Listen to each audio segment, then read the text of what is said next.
Ce message vous est présenté par l'Assemblée chrétienne Le Tabernacle. www.letabernacle.net. C'est des cœurs embrasés qui peuvent recevoir la parole.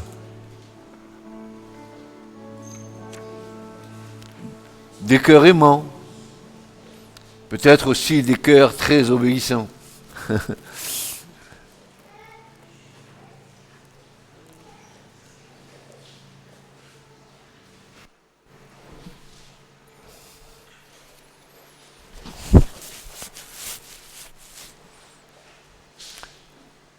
Je me demande très souvent la grâce que Dieu nous accorde de pouvoir annoncer sa parole. Aussi, ma prière ce matin, c'est purifie ma bouche, purifie mes pensées. Que tes pensées soient mes pensées. Et ma bouche publiera tes louanges ce matin, Seigneur.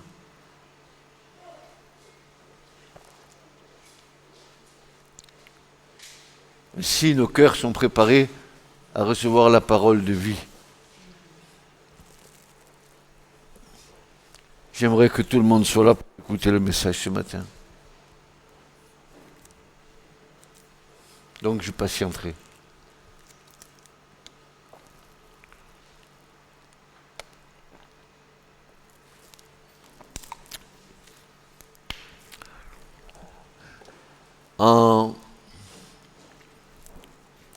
En 2015, ça fait 5 ans en arrière, j'avais déjà apporté ce message. Ce message a été donné à l'Église il y a 5 ans en arrière.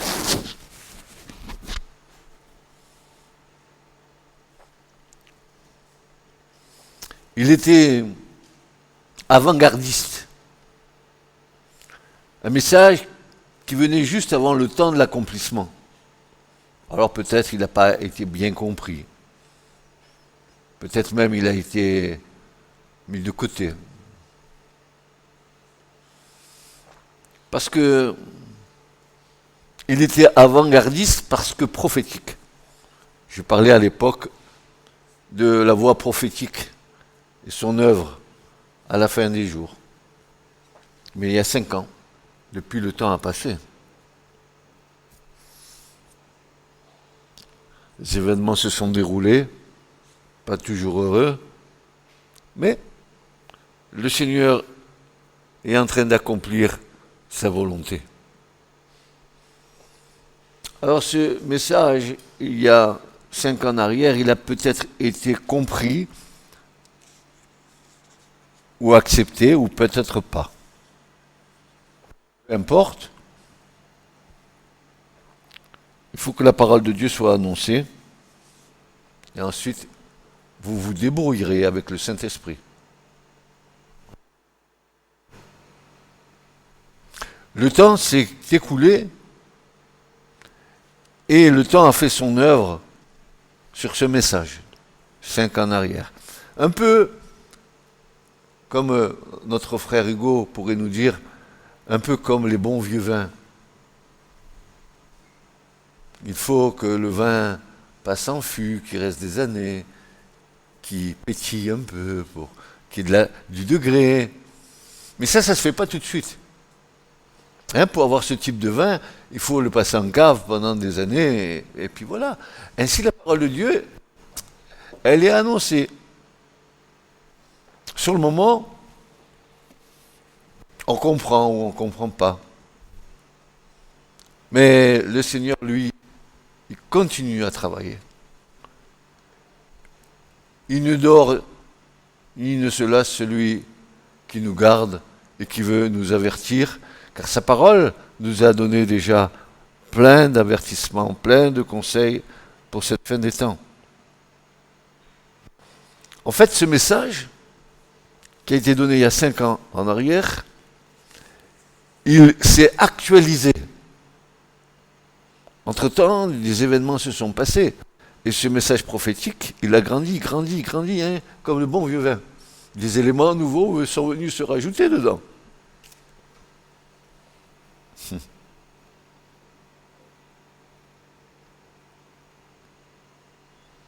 En fait, ce message il s'est actualisé car le prophétique accomplit deux actions puissantes sur l'immédiat et puis à long terme. Ainsi, la prophétie. Les prophètes peuvent nous parler pour le temps présent, mais aussi prophétiser cette même prophétie pour aller jusqu'à la fin des temps. Pas de problème. Alors, le message, lui, il s'enrichit. Il devient fort. Il devient puissant, vu que les événements qui viennent se greffer dessus commencent à changer la teneur, le corpus du message.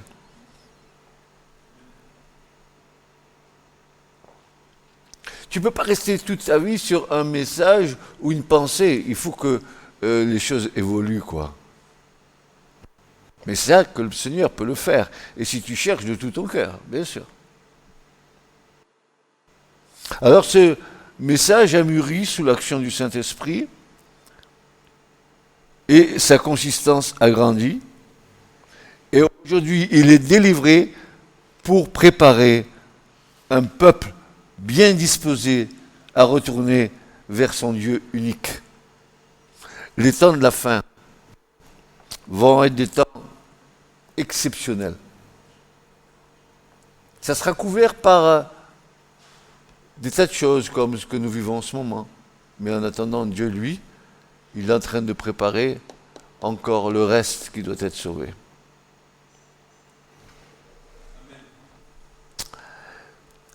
Et le prophète Habakkuk va s'exclamer « Ô Éternel, ranime ton œuvre, fais vivre l'Église, fais-la sortir de son sommeil. »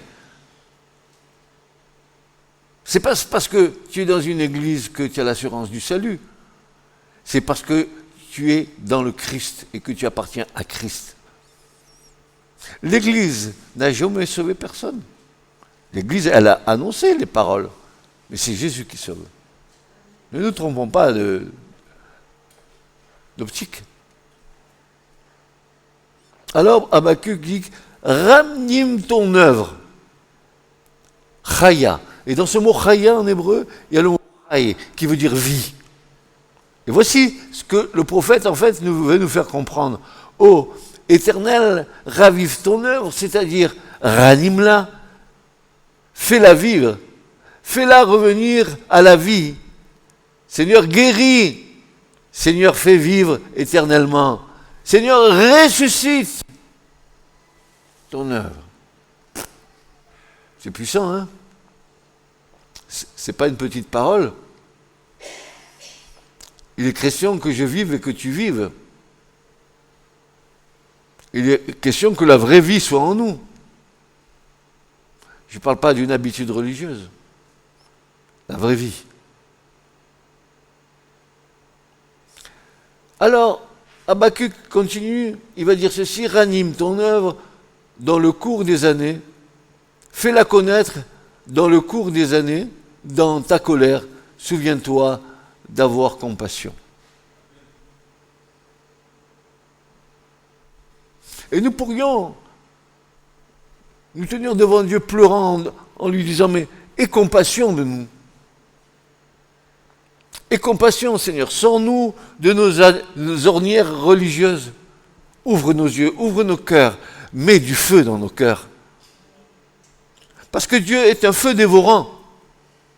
Et le feu qui vient nous animer, c'est le feu qui vient de Dieu, le Saint-Esprit de Dieu. Un vrai enfant de Dieu, il ne laisse pas indifférent. Il a en lui quelque chose qui le diffère de tout homme ou de toute femme. Il a la présence de l'Esprit Saint en lui. Et puis, pour compléter la chose, voici ce que va dire le livre des Proverbes par la bouche de David. Proverbe 85 et verset 7, il dira ceci. Ne reviendras-tu pas pour nous rendre la vie?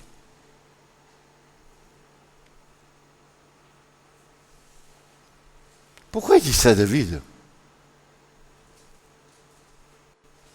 Est-ce qu'il ne se lavait pas 3 fois dans la nuit pour louer et adorer? Est-ce qu'il ne disait pas que la somme des paroles de l'Éternel, c'était la vérité? Est-ce que David n'était pas un homme rempli de l'esprit? C'est un peu comme Élisée, qui, avant l'enlèvement d'Élie, va faire une demande assez baroque en disant, mais s'il te plaît, donne-moi une double bouche prophétique, de toi, Élie, fais que moi, Élisée, je puisse prophétiser 2 fois plus que toi. C'est pas qu'il y avait une compétition, mais parce qu'il fallait qu'il y ait une inauguration en germination de la grâce au travers d'Élisée. Nous disons que Élie, c'était le prophète de la justice, le prophète de la loi, alors que nous disons qu'Élisée, c'était le prophète de la grâce.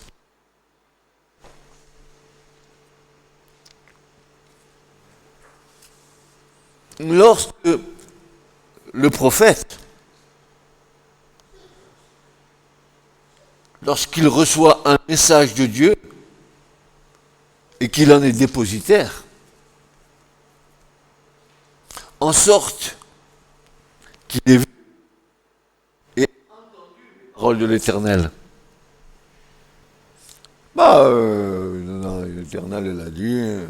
Non, il a vu et entendu. Il a été monté en esprit dans le conseil secret de Dieu, et Dieu a parlé en haut. Il a dit au prophète en esprit, tu vas redescendre à annoncer ça à mon peuple.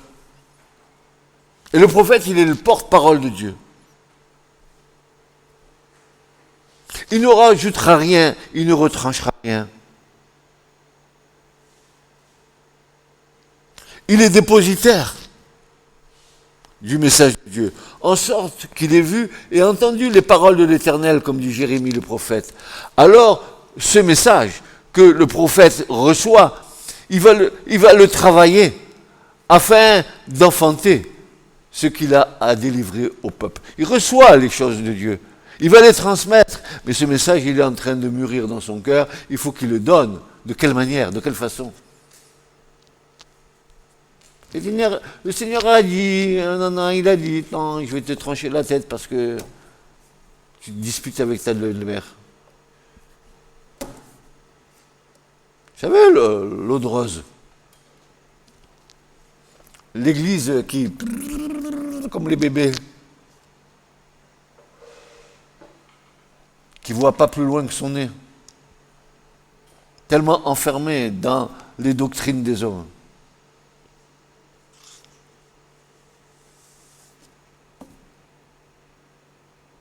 Et Jérémie dira ceci: à cause des prophètes, mon cœur est brisé au-dedans de moi, tous mes os tremblent. Je suis comme un homme ivre et comme un homme que le vin a surmonté à cause de l'Éternel et à cause de ses paroles saintes.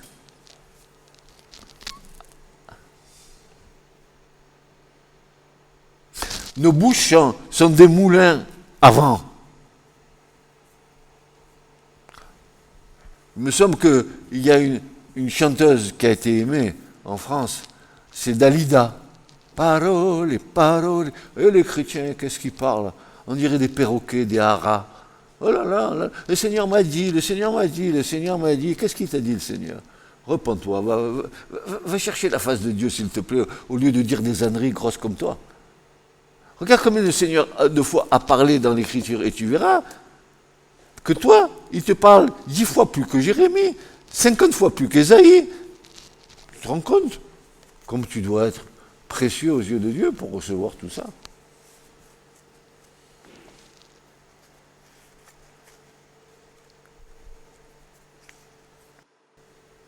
L'enfantement du message à transmettre travaille l'être intérieur, jusqu'à ce que cela donne naissance à la parole de Dieu révélée pour le peuple. Le poids de gloire est lourd à porter pour le prophète. Ce canal est faible dans son humanité, mais fort dans le Seigneur. Souvenez-nous de Jérémie. Qu'est-ce que je suis moi pour que Dieu... Mais non, Alors que les autres, si je prophétise, je suis, les dons, qu'est-ce que je suis beau. Regardez-moi. Sans mentir, si mon ramage se rapporte à mon plumage, alors vous avez cru et vous avez vu que j'étais le plus beau des hôtes de ces bois.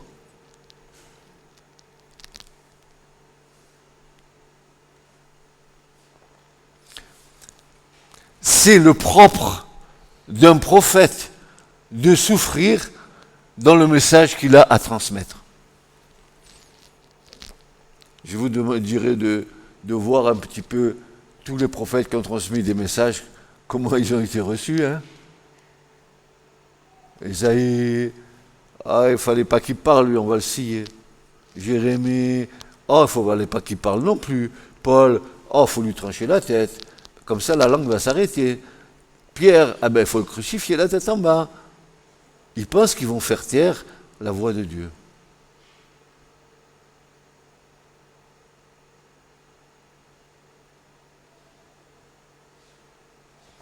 C'est le propre d'un prophète de souffrir dans le message qu'il a à transmettre. Hier soir, ma femme m'a vu travailler le message depuis des jours et des jours. Et hier soir, je suis venu vers elle, je lui ai dit, Yvette, tu ne vas pas entendre le message demain, je voudrais bien que tu l'écoutes. Et je lui ai lu le message. Le résultat de ça, c'est que mon épouse s'est mise à pleurer.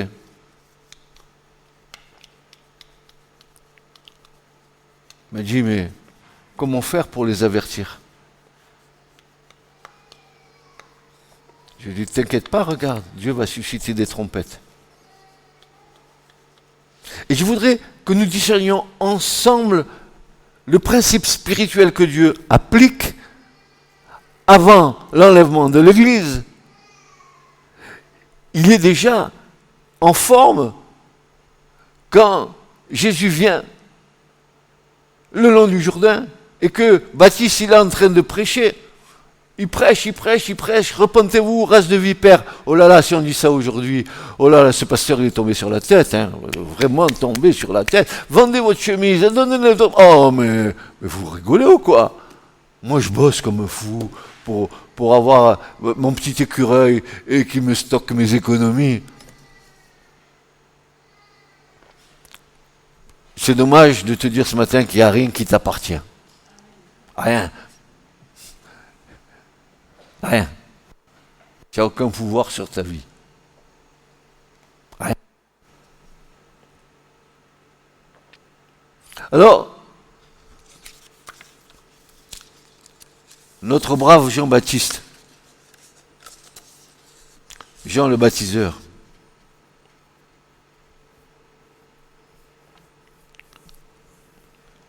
le cousin du Christ, qui avait reconnu le Christ alors qu'il était dans le sein de sa mère Élisabeth, rempli du Saint-Esprit, l'enfant tressaillit. Quel mystère. Alors ce Jean-Baptiste, le voilà, il sort de quelque part dans le désert. D'abord, ma question, c'est qu'est-ce qu'il fait dans le désert? Qu'est-ce qu'il y a de bon dans le désert pour Jean-Baptiste? Faut être fou pour être dans un désert. Vivre dans un désert. Vous allez voir que tout va s'affiner.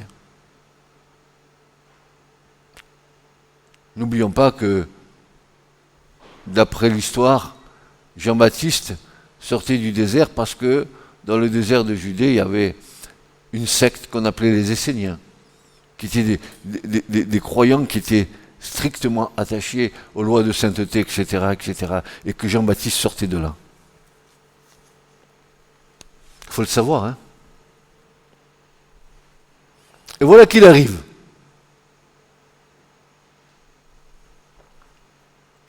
Qu'est-ce que Dieu t'a dit en haut? Quel est le message qu'il nous donne à nous en bas? Oh, Baptiste, Oui. La voix de celui qui crie dans le désert, préparez.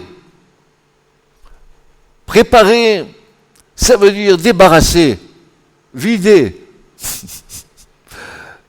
dégager tout ce qui obstrue votre chemin. Le chemin de l'Éternel, aplanissez. Ça veut dire rendez droit, lissez, estimez juste, approuvez ce chemin-là. Dans le lieu stérile, une route pour notre Dieu. Comment il va jaillir du désert, le Seigneur? Toute vallée sera relevée, et toute montagne et toute colline seront abaissées, et ce qui est tortu sera rendu droit, et les lieux rabotés deviendront une plaine unie, et la gloire de l'Éternel sera révélée, et toute chair ensemble la verra, car la bouche de l'Éternel a parlé.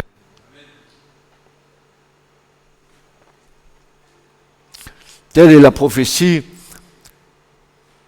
que le prophète donna à sa génération 800 ans environ avant la venue du Christ de Dieu. Quelle profondeur dans la vision prophétique! C'est un ravissement dans l'esprit que de comprendre cet événement qui allait inaugurer l'entrée dans le service de Christ pour accomplir la volonté de son Père.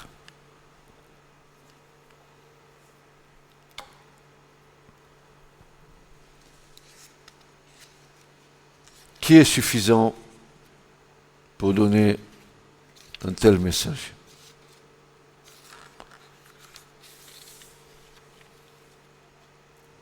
Ce message, il est venu à un temps X, reçu dans le cœur, transmis.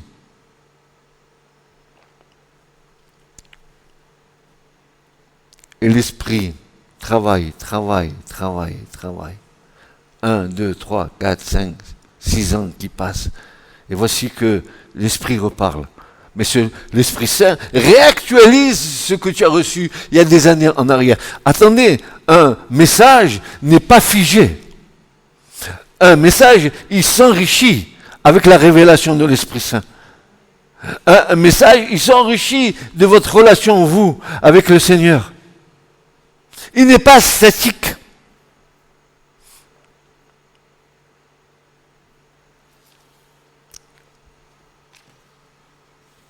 Le prophète ainsi annonçait un temps fixé par l'Éternel pour que sa gloire soit révélée et vue. Qu'est-ce qu'ils ont vu? Comment la gloire s'est révélée? Christ est venu. Ils ont vu la gloire de Dieu. Ils l'ont vu, ils l'ont touché. Ce que nos mains ont touché, ce que nos yeux ont vu, ce que nous avons entendu, nous vous le transmettons, nous vous le disons. Témoins oculaires, puissants dans l'esprit. Le prophète annonçait un temps fixé par l'Éternel pour que sa gloire soit révélée et vue. Nous savons, d'autre part, que l'administration de la plénitude des temps est dans les mains de notre Dieu. Au temps fixé par Dieu, la gloire de Dieu et sa manifestation ont eu lieu lorsque le Messie est apparu sur le bord du Jourdain. Vu de tous, c'est ce que disait le prophète, vu de tous, voici l'agneau de Dieu qui ôte le péché du monde. Oh Seigneur.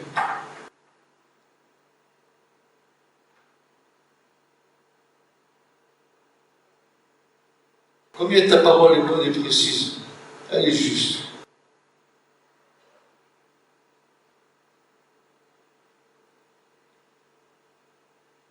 Il n'y a point donc de variation dans cette parole. C'est oui et amen. Ce message vous a été présenté par l'Assemblée chrétienne Le Tabernacle. www.letabernacle.net